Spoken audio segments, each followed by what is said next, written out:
நீங்கள் சந்தோஷத்தை மகிழ்ச்சி அடைய வேண்டும். ஆமென். கர்த்தரால் மீட்கப்பட்டவர்கள் சீயோனுக்கு திரும்பி வருவார்கள். அவர்கள் ஆனந்த களிப்புடன் பாடி சந்தோஷத்தை மகிழ்ச்சியும் அடைவார்கள். நீங்கள் அடையும் பொழுதே உங்களை பிடித்திருந்த சஞ்சலமும் தவிப்பும் உங்களை விட்டு ஓடி போகும்.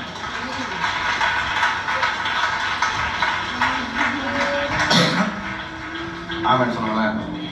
இந்த இளைப்பாறுதலில் பிரவேசிப்பதற்கு இந்த எபிரேயர் 4:1-11 வாசித்து முடிப்போமா? 4:1 சொல்லுது, ஆனபடினால் அவருடைய இளைப்பாறுதலில் பிரவேசிப்பதற்கு எதிர்த்து ஓய்ந்திருப்பான்.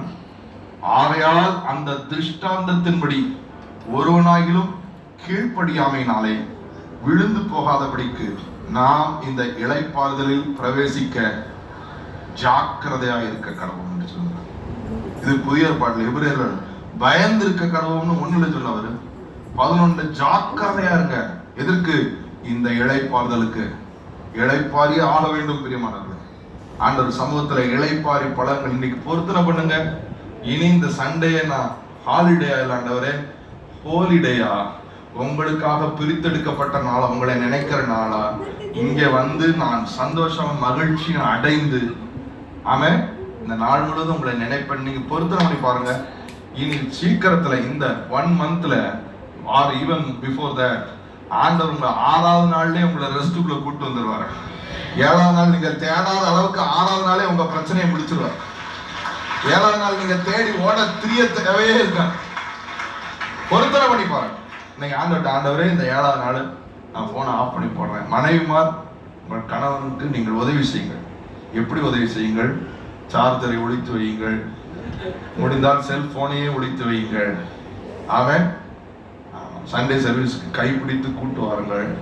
சண்டே சர்வீஸ் முடிந்து எங்கேயாவது வெளியே கூட்டு போய் time spend, family time. Thanks the lord. Evening sit with sit amen சொல்லுங்களேன். ஆண்டவரோடு இந்த நாளை செலவழித்து பாருங்கள். You will do good for your husband. கணவன்மார் என்ன செய்ய போகிறீர்கள்? சாப்பிட்டுட்டு இல்லை, நீங்களும் ஆண்டவருக்காக இந்த நாளை பரிசுத்த நாளாக மகிமைப்படுத்தி ஆண்டவருக்காக இந்த நாளை ஒதுக்கி make this day a day filled with God, filled with His thoughts. ஆமென் சொல்லுங்களேன். கர்த்தர் உங்களை ஆசீர்வதிப்பார். எத்தனை பேர் இந்த நாள்ல ஆண்டவரோட பேசியிருக்கிறார்? எத்தனை பேர் இனிமே வேலைக்குள்ள வந்தாலும் நான் பாடுவேன்னு சொல்றவங்க கை உயர்த்தி அல்லேலூயா சொல்லுங்க. நான் மகிழ்ச்சி சந்தோஷத்தை அடைவேன்னு சொல்லுகிறார்கள். ஜீவ மார்க்கத்தை கேட்டு அந்த பரிபூர்ண ஆனந்தத்தை அனுபவிப்பேன்னு சொல்லுகிறவர்கள் கைகளை உயர்த்துங்கள். ஜெபிப்போம். நல்ல தகப்பனே, எங்களோடு பேசின அந்த அற்புதமான நாளுக்காக நன்றி. நீர் உடைய வெளிச்சத்தை எங்களோட பேசியிருக்கிறீர். சமயத்துக்கேற்ற ஒரு வார்த்தை எங்களோட பேசியிருக்கிறார். This is the need of the hour. The need of the hour.